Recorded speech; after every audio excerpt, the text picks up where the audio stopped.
Very good evening, dear students. Welcome to Bajirao IAS Academy daily current affairs analysis session. And today we have some very important articles for the discussion. So these articles are covered from different newspapers and they are very important for your prelims and mains examination, and one by one we'll try to analyze all these articles in a very detailed and in-depth manner. And the first article that we are going to start this discussion is about the governor's powers when it comes to giving assent to the bills passed by the state legislative assemblies. In India, so it is always a debatable concept that what are the powers of the governor, and in fact it is being considered as governors are being used as the agents of the center, the mere agents of the center. And in fact there are several opposition ruled states in India, and the central government has been using the institution or the office of governor against these opposition ruled states by not giving assent to the bills which are being passed by the state legislative assemblies. However, one such case is Tamil Nadu state governor. So he is R.N. Ravi. So in fact Tamil Nadu state legislative assembly has passed number of bills, and in fact there is a specific article which actually deals with the assent powers of the bills or governor. So how governor can give assent to various bills. For example, one article, that is article 200 of the Indian Constitution. So this article talks about the assent to the bills passed by the state legislative assemblies. So every state legislative assembly, after it passes the bill, and the bill goes to the governor for his assent, right? So governor has to give his assent. So there are number of options available with the governor. Either he can withhold assent to the bill, either he can return the bill for the reconsideration of the state legislative assembly, either he can even reserve the bill for the consideration of the president also in certain matters, right? So here the problem is that Tamil Nadu state government indefinitely withhold assent to number of bills. So withhold assent to the number of bills. So because of that particular reason, the state government of Tamil Nadu has approached the Supreme Court. So the state government of Tamil Nadu has actually approached the Supreme Court because the governor is not giving assent to the bills passed by the state legislative assembly. Around 10 bills are still pending with the governor of the state of Tamil Nadu. And because of this reason, the Tamil Nadu state government approached the Supreme Court, and Supreme Court has delivered a remarkable judgment with respect to the powers of the governor to give assent to the bills or withhold assent to the bills, and we are going to discuss this in a very detailed manner. And in fact, the Supreme Court has called this as a illegal practice, right? So governor withholding assent to the bills is illegal in nature. It is against the constitution, because constitution clearly says that when the state legislative assembly passed a bill, and the bill will go to the governor for his assent, either the governor should withhold his assent for the bill, withhold his assent for the bill for a reasonable period of time, but not indefinitely, right? So withholding assent to the bill indefinitely without a valid ground or without any reasonable ground, it amounts to illegality or it amounts to violation of the constitution, right? So around 10 bills are withheld by the governor of Tamil Nadu state without any reasonable ground, right? So therefore, Article 200 clearly mentions that a governor can actually withhold his assent to the bill, or send the bill for the, or return the bill for the reconsideration, of the state legislative assembly, or governor can also reserve the bill for the consideration of the president as well. Right, but here in this case, governor withheld the bill's indefinite period of time. He's not taking any action. He's not even returning the bills for the reconsideration of the state legislative assemblies. So because of that particular reason, Tamil Nadu government has approached the Supreme Court. Right? The Supreme Court has clearly mentioned that this is unconstitutional. This is the violation of the constitution. And in fact, the Supreme Court's ruling on this particular matter has also clarified the limited role that the governor has in the legislative process. So in the legislative process, it is emphasizing that the governor has the limited role. And in fact, the very same judgment of the Supreme Court has also reasserted the primacy of the elected state government in parliamentary democracy. Right? So in a parliamentary democracy, we have the state legislative assembly. State legislative assembly. So state legislative assembly comprises of representatives who are directly elected by the people to make laws for them. So therefore, here the government is directly elected by the people. Directly elected by the people. But on the other hand, governor is appointed by the president. Governor is appointed by the president. So governor is not directly elected by the people. So when governor withheld assent to the bills, it amounts to defeating the purpose of democracy. Because governor, who is not elected by the people, who is just the constitutional head, withholding assent to the bills which are passed by the state legislative assembly that comprises the candidates who are directly elected by the people. So thereby it defeats the overall democracy, and that is what the Supreme Court has held in this particular matter. And in fact, we'll try to understand what are the powers of the governor with respect to giving assent to various bills. So but before that, we'll understand the institution of governor more clearly. So here the eligibility criteria of the governor has been given. So a governor must be 35 years of age.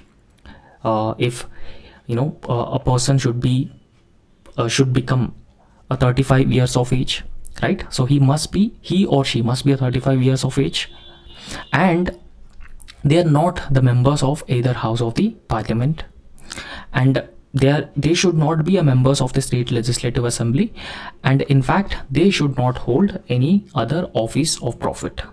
So this is the eligibility criteria, a person to be appointed as the governor of a particular state.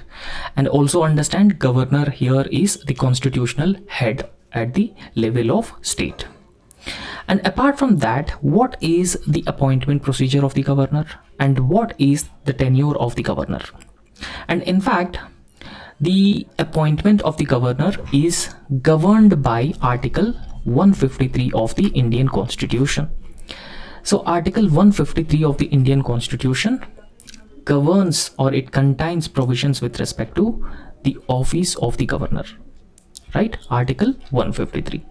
And in fact, it is also clearly mentioned that one single person can be appointed as the governor of 2+ states. Right? So this is what mentioned through 7th constitutional amendment. So in 7th constitutional amendment, it is already mentioned that a person can be appointed as a governor of more than one single state. And in fact, a governor also holds office during the pleasure of the president, right? So at the pleasure of president. So the maximum a governor can serve is 5 years. So but there is no security of tenure for the governor. You should understand this. There is no security of tenure for the governor. So if he lost the pleasure of the president, the governor can be removed from the state. However, very often this is considered as an arbitrary provision on the part of the governor. right? So there are number of powers which are being given to the governor as well. So article 161 of the Indian Constitution talks about the pardoning powers of the governor, like how president enjoys the pardoning powers.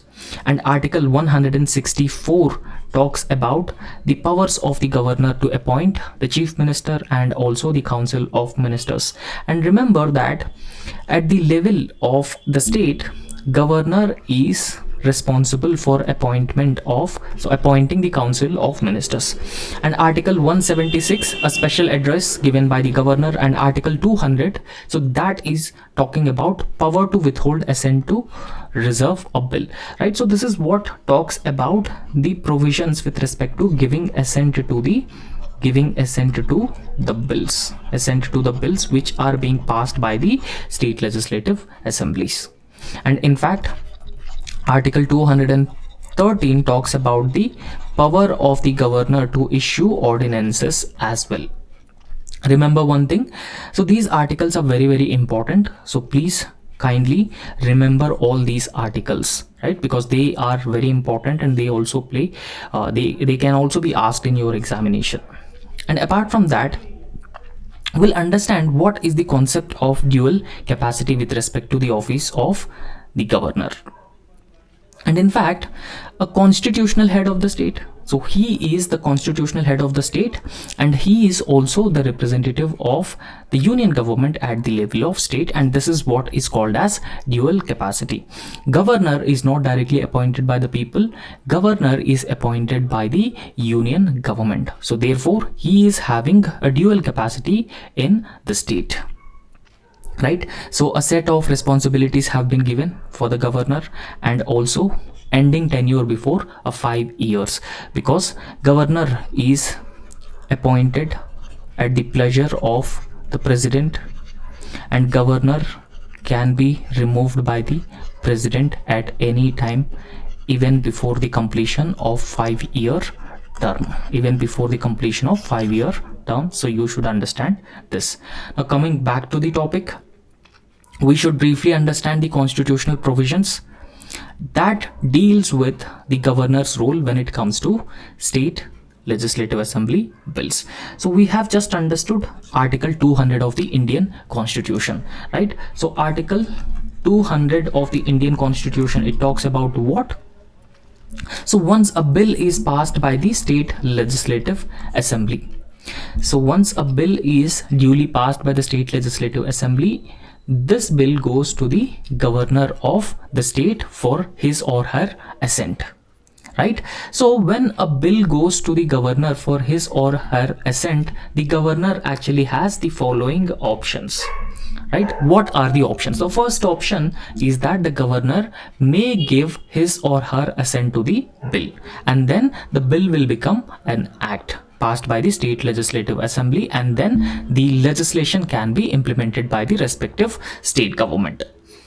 Here the problem is that the Tamil Nadu state legislative assembly already passed the bills, and then the bills are sent to the state governor, but state governor is not giving assent to the bills. He is just withholding his assent to the bills for an indefinite period of time.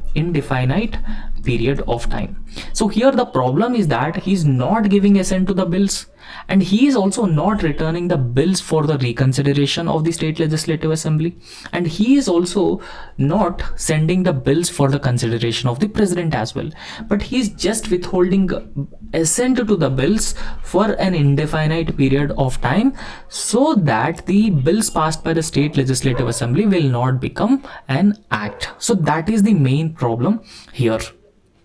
Okay, so in fact, when it comes to returning the bills for the reconsideration of the house, so imagine that a bill passed by the state legislative assembly and it goes to the governor for his or her assent. However, governor has not given assent to the bill, but governor sent the bill for the reconsideration of the state legislative assembly. So in this case, if state legislative assembly passes the same bill with or without amendments, the governor is constitutionally bound to give his assent to the bill, right? So I hope you have understood this, and this is also very, very important. right? So Article 200 says that if the bill is returned and passed again by the state legislature, the governor shall not withhold his assent to the bill. He should give his assent to the bills in that particular case. And in fact, Article 163 of the Indian Constitution says that governor must act on the aid and advice of the Council of Ministers except on those matters where he enjoys discretionary power. So governor enjoys two different types of discretion. One is situational discretion and the other is the constitutional discretion. So except in areas where the governor's discretion is allowed, in all other matters, governor must act as per the aid and advice of the Council of Ministers. And in fact, Article 142 is also in use in recent times. So Article 142 of the Indian Constitution gives exceptional powers to the Supreme Court. Under Article 142 of the Constitution, so it actually grants the Supreme Court the power to do complete justice in any case, and there are a number of instances where Supreme Court has actually used Article 142 to ensure there is a complete justice in a particular case. So it also gives exceptional and extraordinary powers to the Supreme Court to ensure complete justice in any matter. So these are important constitutional provisions that we need to talk about before delving deep into the topic. So this particular case where the Supreme Court has termed the governor withholding assent to the bills as unconstitutional, it is illegal, and that case is the state of Tamil Nadu versus the governor of Tamil Nadu and ANR case. So this is the case where the Supreme Court has been looking into the powers of the governor to withhold assent to the bills. And in this case, the Supreme Court has clearly mentioned that indefinitely withholding assent to the bills is clearly unconstitutional. It is clearly unconstitutional, meaning that the governor cannot withhold his assent to the bills for an indefinite period of time. Here we will understand certain veto powers, right? So there is a veto called pocket veto, and there is another type of veto called absolute veto as well. So what is a pocket veto? So pocket veto is delaying assent indefinite period of time. So governor may not give assent to the bills, and indefinitely withholding assent to the bills is considered as pocket veto, and absolute veto is withholding assent to the bills without providing a valid reason. So that is the difference between pocket veto and the absolute veto, right? So pocket veto and absolute veto are not provided under the Indian Constitution, and because of that particular reason, governor withholding assent to the bills is unconstitutional, as the Supreme Court held in this particular case.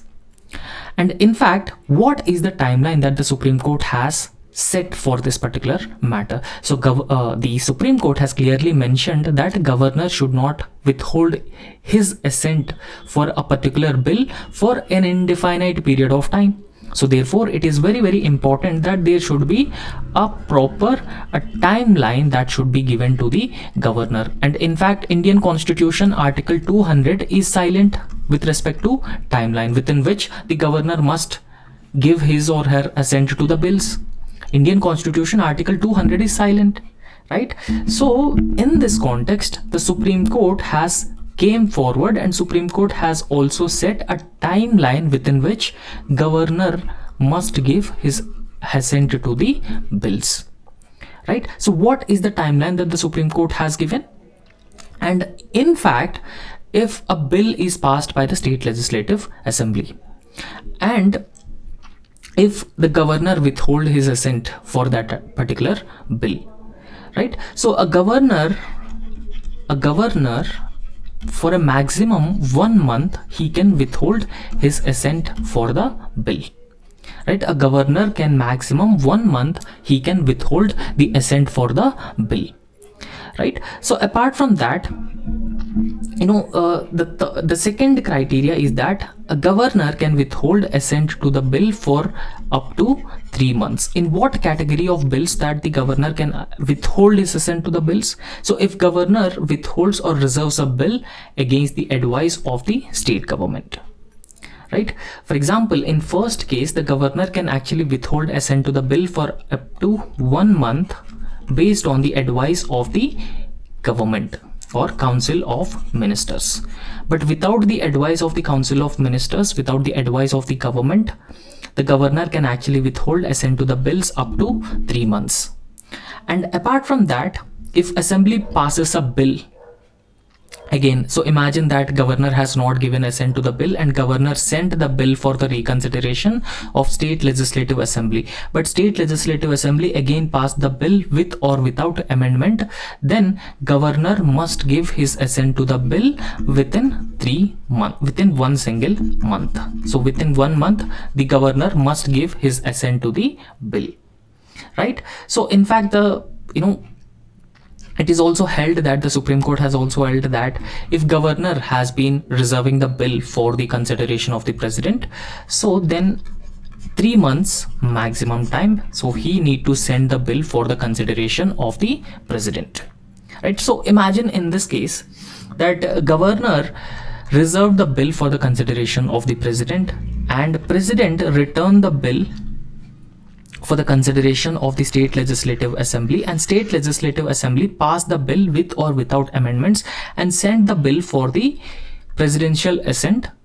So there is no obligation on the president to give assent to the bills, right? So this is vice versa. So this is a different with respect to the powers of the governor when it comes to giving assent to the bills which are returned by the governor for the reconsideration by the state legislative assembly. So this is not complex, so just try to understand. This is very, very easy. And in fact, the Supreme Court in this particular case, the state of Tamil Nadu versus the governor of Tamil Nadu and others case, so the Supreme Court has clearly held that governor must respect the constitutional conventions which are already in place. And the Supreme Court has already also held that governor, the office of the governor, should act like a friend, philosopher and guide, not as a source of conflict or delay, right? So office of the governor must be friend, philosopher and guide to the elected government at the level of the state rather than indefinitely delaying giving assent to the bills which are passed by the state legislative assembly, and that is the source of conflict at the level of state, right? So we'll try to understand what are the issues which are surrounding governor's role in giving assent to the bills. So there are some issues which are actually surrounding when it comes to governor giving assent to the bills. So first, the Article 200 of the Indian Constitution. So Article 200 of the Indian Constitution has not mentioned any timeline within which governor can give assent to the bills. And secondly, there is a huge scope for the political misuse as well, right? Since Indian Constitution Article 200 has not mentioned any time limit, so it gives a scope for the political misuse, particularly in the opposition ruled states. For example, imagine that at the central level there is a different political party, and in the state governments there is a different political party or an opposition political party, and since governor is appointed by the central government, governor may not give assent to the bills which are passed by the state legislative assembly ruled by the opposition political parties, and that will lead to stalled governance. That will lead to stalled governance in the opposition party ruled states, right? So this is how this power of the governor under Article 200 of the Indian Constitution has been giving way to the political misuse as well. And apart from that, so there is also lack of transparency as failure to communicate the reasons for withholding assent. For example, imagine that the governor has been withholding assent to the bills. So governor has not been conveying any reasons for withholding his assent to the bills. And in fact, there are also no valid grounds or reasonable grounds to withhold assent to the various bills by the office of the governor. So therefore it actually violates the constitutional responsibility of the governor when it comes to giving assent to the bills passed by the state legislative assembly. So because of this particular reason, previously there are number of states such as Tamil Nadu, Kerala and even Telangana. So all these different states have approached the Supreme Court to ensure that there should be a specific timeline within which the governor must give his assent to the bills, and governor should not indefinitely withhold assent to the various bills. Now what is the significance of this Supreme Court judgment in this particular context? So we should also try to understand the significance of the Supreme Court judgment as well, right? So it actually reinforces federalism. Supreme Court judgment reinforces federalism, federal ethos, right? So federalism actually means that there are different centers of governance, right? So central government and state governments, and in fact constitution has provided powers to both central government and state governments to work in their own respective sphere. So therefore this particular judgment of the Supreme Court reinforces federalism because it ensures that the state legislative assembly has the powers to pass the bills, and in fact governor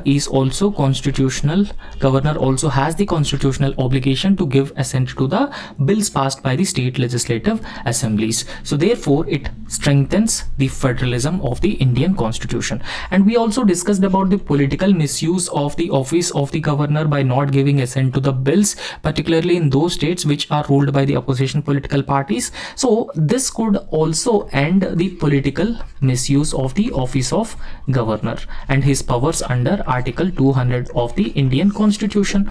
Because what has been happening when governor not giving assent to the bills, it leads to paralyzing governance at the state level, particularly in those states which are ruled by the opposition political parties. So therefore the indefinite inaction by the governor would comes to an end by this Supreme Court judgment. And in fact it also clarifies the constitutional intent, particularly it reiterates that Article 200, that essentially means shall give his or her assent to the bills passed by the state legislative assembly. So shall means mandatory, and it is not a discretionary power on the part of the governor to indefinitely withhold assent to the bills, right? So you can also go through the implications. So what are the implications if governor for an indefinite period of time withholding assent to the bills, and how it is going to impact the federal features of the Indian Constitution, and how it is going to impact the center and state relations as well. So I hope you have understood this context. And the next very important topic is recently, yesterday, the Prime Minister Narendra Modi meets Dubai Crown Prince and United Arab Emirates Deputy Prime Minister Sheikh Hamdan bin Mohammed bin Rashid Al Maktoum, right? So he came to New Delhi and he met with Prime Minister Narendra Modi, and this is an opportunity for both India and United Arab Emirates to strengthen their relationship further. Now, one thing that you should understand here, UAE is a very, very important partner for India. So in the Middle East, UAE is one country with which India has a very close relations, a very good relations, I would say, because UAE is a supporting, it is an all-weather friend for India. So this is an all-weather friend for India because when India abrogated Article 370 with respect to the Jammu and Kashmir's special status, so UAE openly supported this move. And in fact, UAE is also ready to invest in Jammu and Kashmir's infrastructure and the development as well. And similarly, UAE is one of the largest trading partners for India. And UAE is also ready to invest in further strengthening India's infrastructure. As a developing country, it is true that we do not have the necessary infrastructure. And infrastructure is very, very important for any country. And in fact, UAE is ready to invest in India's infrastructure through the sovereign funds. And countries like Saudi Arabia and UAE are also planning to diversify their economies, because as of now, these countries' economies are mostly dependent on export of fossil fuels. And we all knew the consequences or the implications of the excess use of the fossil fuels, and that's why countries have been rapidly making a transition to the green fuels, and that could potentially hit the economies of countries like UAE and Saudi Arabia as well. And because of this particular reason, countries like UAE are also looking for the potential countries like India, because they can also invest and they can also help further diversify their economies. So defense and security cooperation is also another very important area where these two countries are working more closely. Right, so there are some areas, so I would like to mention those areas. Diaspora population, a strong diaspora, right? So a number of Indian workers have been working in UAE. They have been sending remittances back to India. The safety and security of the workers and also Indian diaspora is very, very important to further strengthen the relations between these two countries. And secondly, terrorism is also a very, very important area for both UAE and India, right? So therefore, both India and UAE are closely working on the issue of terrorism. And similarly, climate change is also another area where these two countries have been working, and UAE is already a member of International Solar Alliance. So it is already part of the Solar Alliance. And the defense and security cooperation, defense and security cooperation. So when we talk about the defense and security cooperation, so one thing that we should understand is that India is considered as a net security provider in the region, net security provider in the region. So therefore, UAE's strong ties with India will actually strengthen the security in the region, ensure stability in the region, and it would also result in strengthening the capabilities of the United Arab Emirates as well in the region. And similarly, the India Middle East Europe economic corridor. So we should also talk about this India Middle East Europe economic corridor, and this will potentially link both India and UAE as well. And in fact, UAE is a member of the Gulf Cooperation Council countries, and India is also working very, very closely with the Gulf Cooperation Council countries in number of areas. So this will also further strengthen the relations between both India and UAE. And in fact, India and UAE are also the strategic partners. They are strong strategic partners. And UAE, it is being said that the third largest trading partner to India. It is the third largest trading partner to India after US, China. So it is the third largest trading partner. So we do have immense potential when it comes to having a close and friendly relations with UAE. Right, so in this context, we'll try to briefly understand the relation between India and UAE. So as I have already told you, that Crown Prince of Dubai, so he is the Crown Prince of Dubai, Sheikh Hamdan bin Mohammed bin Rashid Al Maktoum, met Prime Minister Narendra Modi, Defense Minister Rajnath Singh, as well as the External Affairs Minister Dr. S. Jaishankar, and he also discussed trade and in fact the defense manufacturing collaboration between India and the United Arab Emirates. And in fact, the two leaders, both Prime Minister Narendra Modi as well as the Crown Prince of Dubai, so they have held that the close collaboration between both these countries in the areas of defense industries should be an integral part of the bilateral cooperation. So remember that UAE is also having the defense technology, and India is also, looking for the defense technology that could potentially reduce its dependence on the traditional or the conventional suppliers like Russia and US. Right? Diversifying our defense technologies, our defense procurement is also very, very important for any country. So therefore, we are looking to further strengthen our defense ties and defense cooperation with UAE, because that could be mutually beneficial for both India and UAE. And they also discussed opportunities for enhancing their partnership in the arena of defense manufacturing. And in fact, Dubai is considered as a hub for India's commercial and cultural exchanges with United Arab Emirates. And strong people to people ties, strong people to people ties are one defining aspect of India UAE relations, strong India UAE relations, because remember that we have a huge diaspora population living in the United Arab Emirates. So this diaspora population is estimated to be around 4.3 million, and a significant of this 4.3 million people are living in Dubai itself. And apart from that, a few more things that we need to understand about Dubai is that, or United Arab Emirates, is that around 4.3 million people, so as per recent estimates, 4.3 million people have been living harmoniously in the United Arab Emirates. So this is actually a huge population, and it is a source of soft power, it is a source of goodwill, and it is also a source of remittances, very important remittances back to India.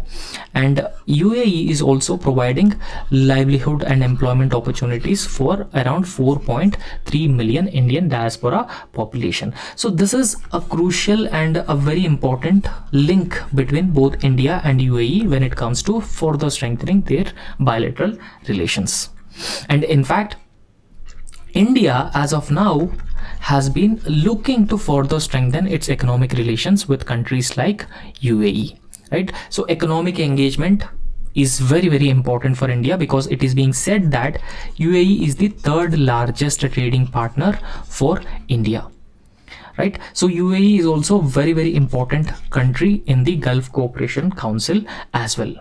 So therefore, India actually found UAE is a very, very important pillar in its look west policy, right? So we have look west policy to further strengthen our relations with the countries in the Middle East. So therefore, UAE as an important pillar in India's look west policy, and we have very close and friendly relations with the United Arab Emirates.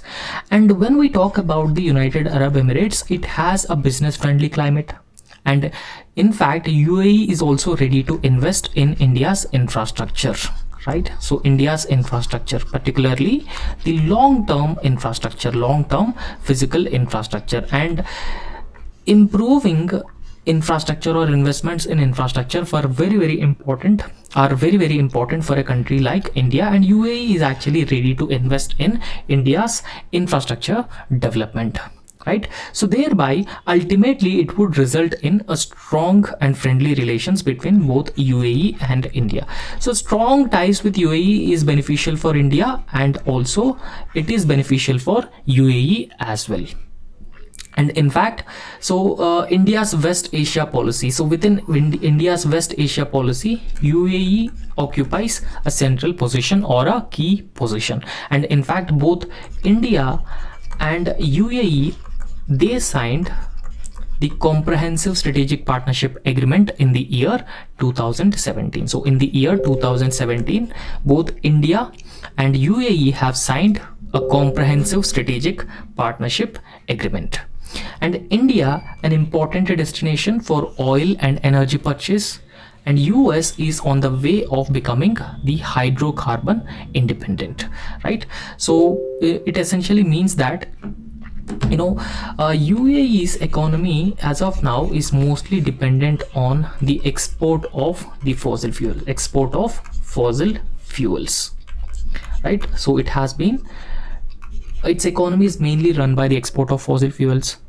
And in fact, India is a very big market for the export of fossil fuels and even natural gas. And that's where this is another very important reason for UAE to strengthen its relations with India. And in fact, UAE's massive sovereign wealth funds. So UAE is ready to invest in India's infrastructure with this massive sovereign wealth fund. And it could be a source of development of infrastructure in India as well, right?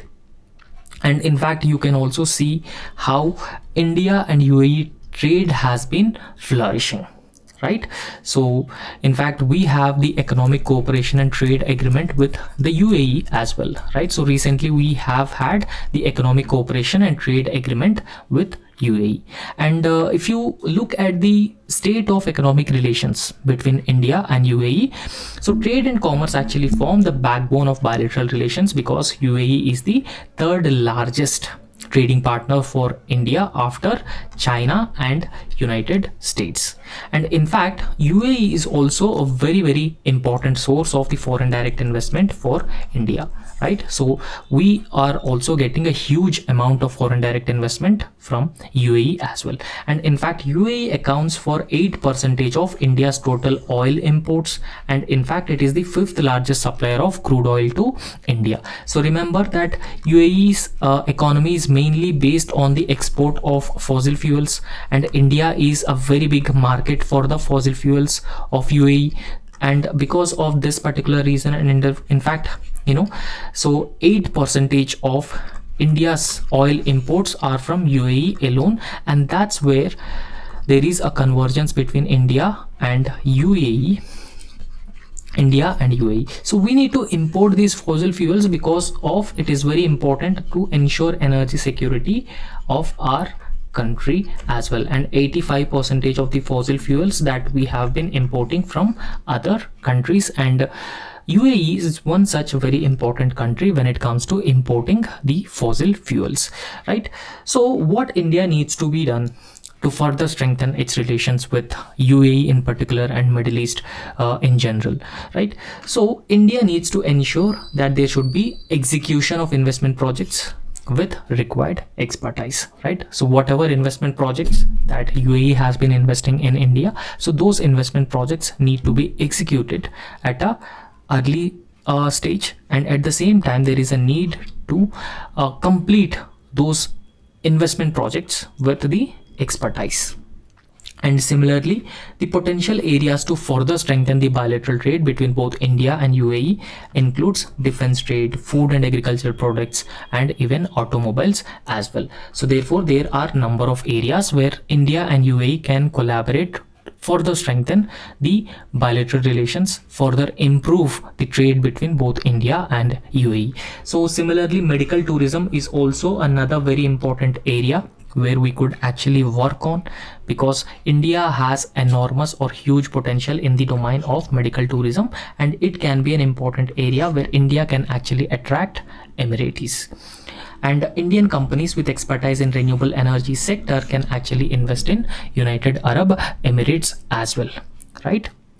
So therefore, there is a lot of potential for further strengthening relations between India and UAE, and particularly in the areas of bilateral trade and commerce, people-to-people ties, and also the diaspora population, and UAE's ability to invest in India's infrastructure sector, medical tourism, and defense collaboration between these two countries, and the connectivity between India and the Middle East, and India's energy security. So these are the important areas where India and UAE can actually work on to further strengthen their bilateral relationships. So that is in the mutual benefit of both these countries. So the next very important topic is about India's monsoon, right? So we all knew that it is expected that the southwest monsoon onset will start by the end of May and the first week of June. So we'll understand how Indian monsoon onset will take place, and how Indian monsoon will bring rains throughout Indian subcontinent, and what are the predictions of the coming monsoon, whether it is average monsoon, normal monsoon, or above average monsoon, or below average monsoon. And there are also weather phenomenon such as La Nina and El Nino, Indian Ocean dipole. So we try to understand everything.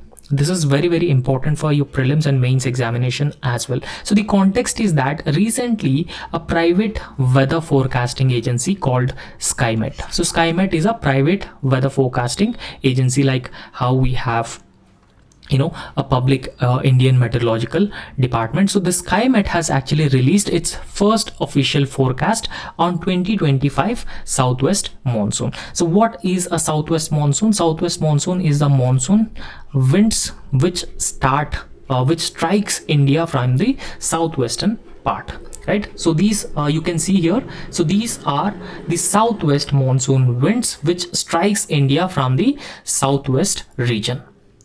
And the SkyMet has actually predicted that the southwest monsoon would be normal this year, with a rainfall of around 103% of the long period average, right? So there is a long period average, and based on the long period average rainfall, it is actually predicted whether the monsoon would be above average, above normal, or below normal, or normal, right? So you can see on this image clearly, so India comes under the influence of the monsoon winds, and in fact these monsoon winds are two different types. So one is the southwest monsoon and the other type is the northeast monsoon, right?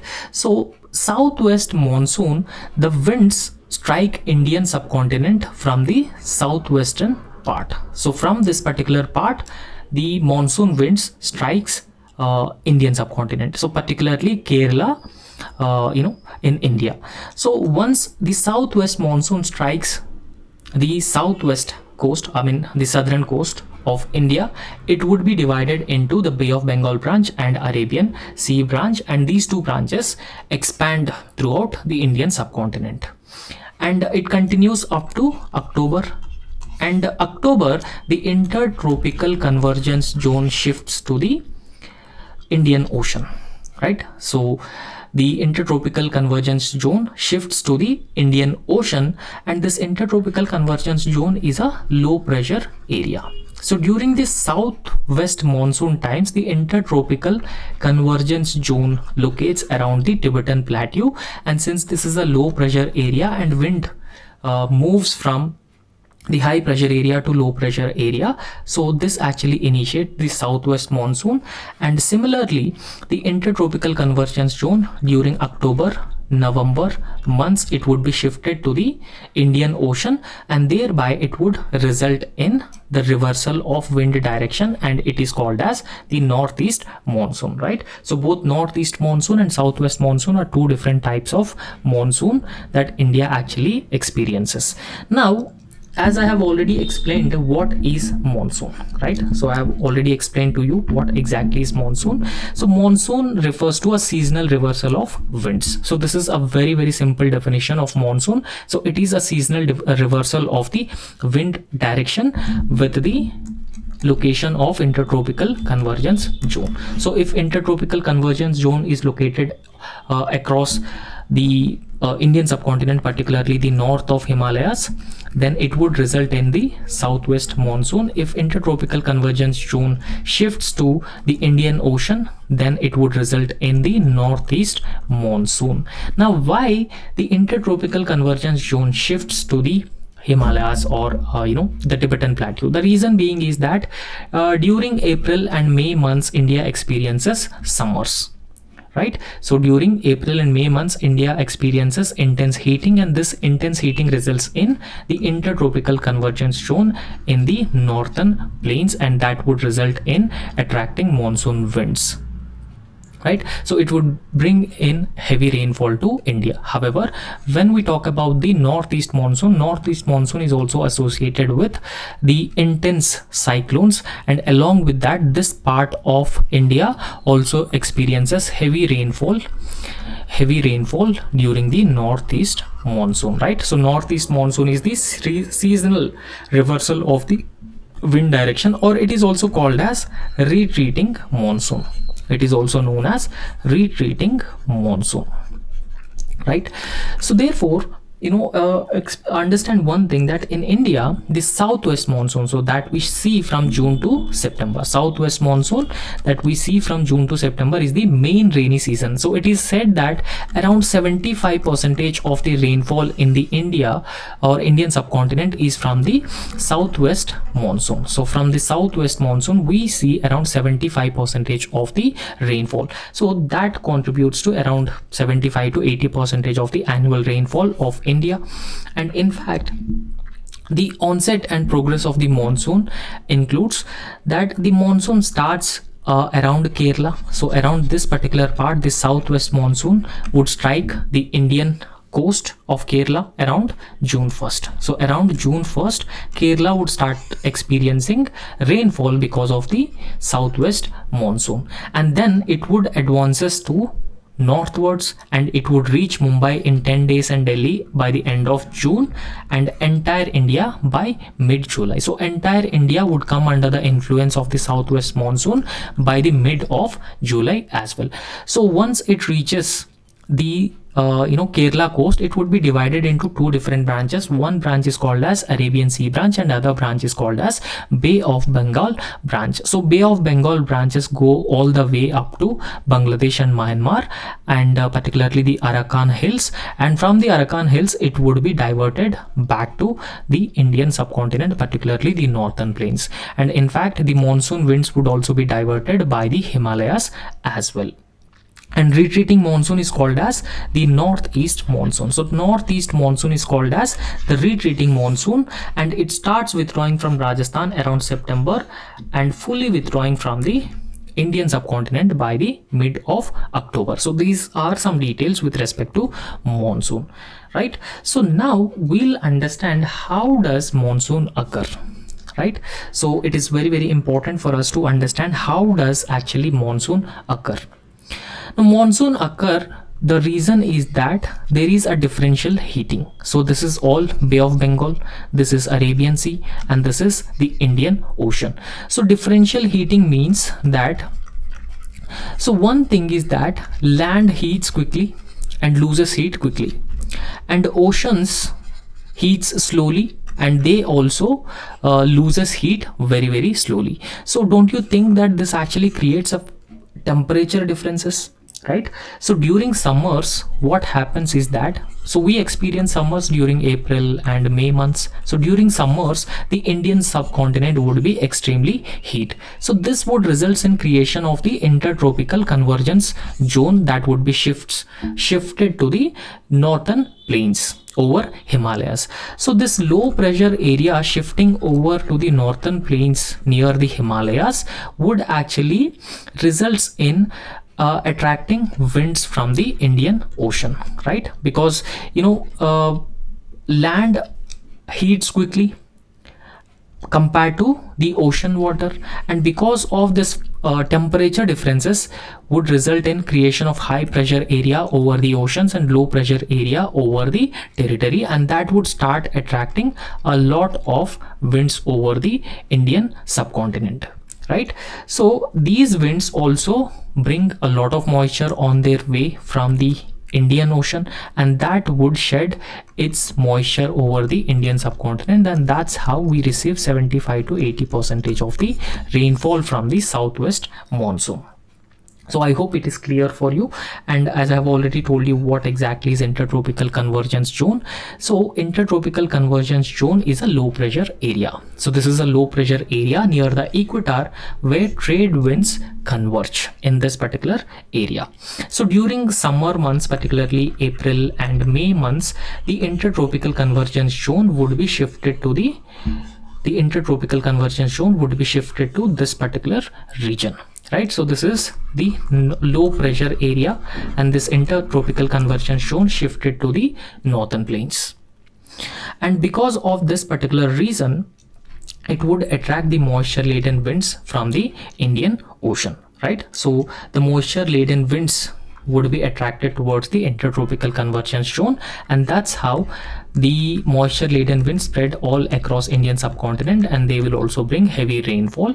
So around 75 to 80% of the rainfall that Indian subcontinent would get from the southwest monsoon alone. And Coriolis force is also another very important force, and that also influences Indian monsoon, right? So imagine that this is the planet Earth and this is equator, and the Coriolis force actually make the wind change their direction. For example, winds actually flow left side in the southern hemisphere. This is the southern hemisphere and this is the northern hemisphere, and India is located in the northern hemisphere. So in the southern hemisphere, winds generally move left side, and once they cross the equator, the winds would turn right side because of the Coriolis force. Because of the Coriolis force, the winds would move right side, and that's how these winds would strike the Indian coast or Indian subcontinent as the southwest monsoon. And also remember the other thing, that the Coriolis force is 0 at the equator and it is maximum at the poles.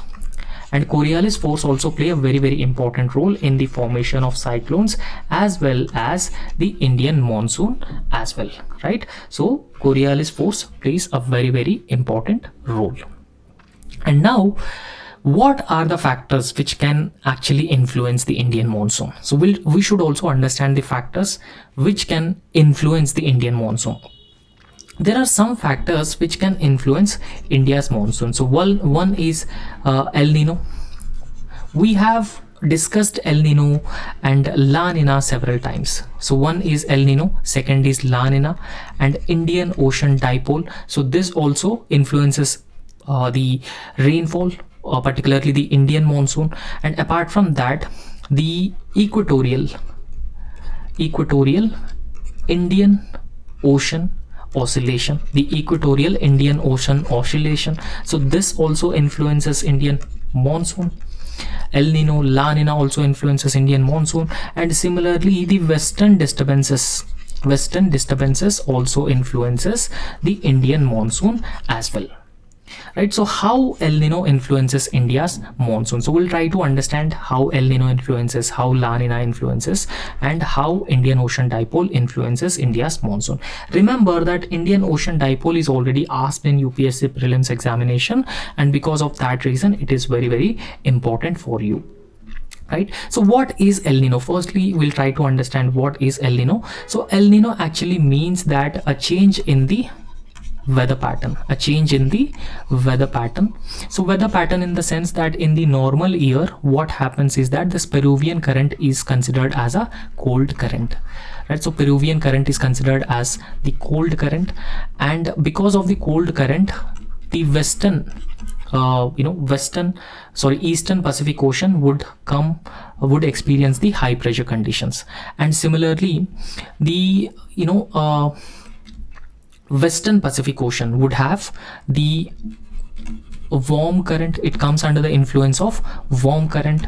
So because of the influence of the warm current, it experiences the low pressure area. So winds generally move from the high pressure area to low pressure area. So in the normal years, so this region would experience good amount of rainfall, and it will also benefit India as well. So this is during the normal times. So however, during the El Nino times, what happens is that this Eastern Pacific Ocean would come under the influence of warm current. So this would come under the influence of warm current or the warmer temperatures, right? Particularly the western coast of Southern America or the Eastern Pacific Ocean would come under the influence of warm currents, and warm current means there will be a low pressure area, and low pressure area would attract winds from these areas, and thereby Indian monsoon would get affected. Australia, Indonesia, so these countries would experience wildfires, forest fires, and they also experience severe drought-like conditions.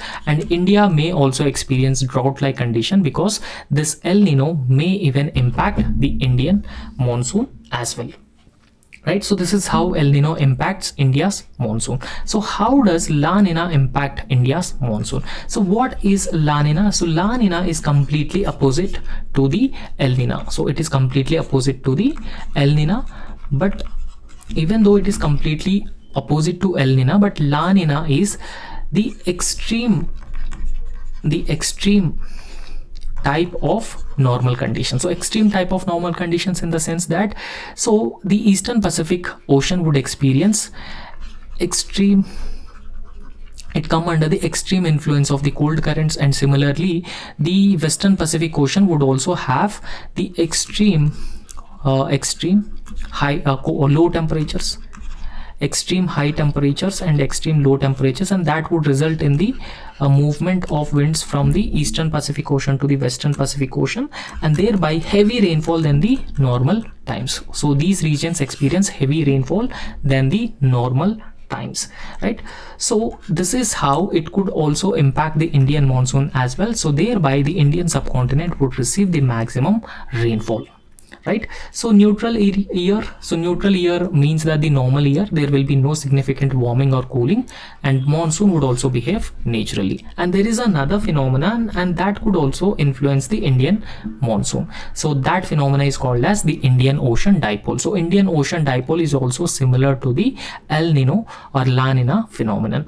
So Indian Ocean can be categorized into the Western Indian Ocean and Eastern Indian Ocean. So Western Indian Ocean and Eastern Indian Ocean, as somewhere here India is located, right? So the difference between sea surface temperatures between the Western Indian Ocean and Eastern Indian Ocean forms part of the Indian Ocean Dipole, right? So a simple difference between the Western Indian Ocean and Eastern Indian Ocean is considered as the Indian Ocean Dipole. So imagine that the Western Indian Ocean's waters are warmer, then it could further strengthen the Indian monsoon. It could further strengthen the Indian monsoon. However, in case Eastern Indian Ocean waters are warmer, it could further weaken the Indian Ocean, right? So if Western Indian Ocean waters are warmer, then it will be considered as positive Indian Ocean Dipole. However, opposite of it is called as negative Indian Ocean Dipole. So opposite of it means that the Eastern Indian Ocean experiencing warm ocean temperatures, then it will be considered as negative Indian Ocean Dipole, and it will result in weak monsoon over the Indian subcontinent, right? So I hope so you have understood this, and that's all in this lecture, and thank you so much.